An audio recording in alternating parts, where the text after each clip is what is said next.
জুলাই অভ্যুত্থানে মানবতাবিরোধী অপরাধের মামলায় গত ৩০ জুন জাসদ নেতা ও সাবেক তথ্যমন্ত্রী হাসানুল হক ইনুর বিরুদ্ধে রায় দেন আন্তর্জাতিক অপরাধ ট্রাইব্যুনাল। রায়ে তাকে ১০ বছরের কারাদণ্ড দেওয়া হয়।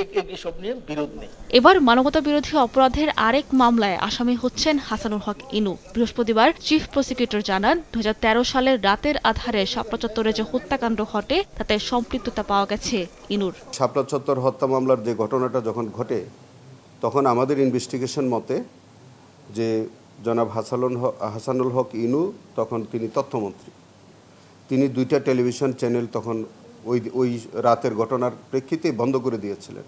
তৎকালীন তথ্যমন্ত্রীর নির্দেশে কিন্তু এই ঘটনাটা ঘটেছে।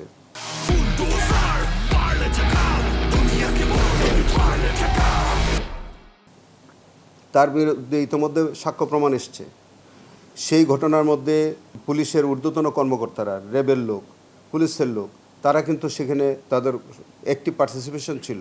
এই মামলার তদন্ত প্রতিবেদন চলতি মাসের শেষ সপ্তাহে দাখিল করা হবে বলেও জানান চিফ প্রসিকিউটর। এই মাসের মধ্যেই আশা করি রিপোর্টও পেয়ে যাব এবং ফর্মাল চার্জ আমরা দাখিল করে দেব। রাজনৈতিক পট পরিবর্তনের পর গেল বছরের ২৬ নভেম্বর শেখ হাসিনা সহ ৫০ জনের বিরুদ্ধে ট্রাইব্যুনালে অভিযোগ দায়ের করে হেফাজতে ইসলাম। সাবরিনা মজুমদার, সময় সংবাদ, ঢাকা।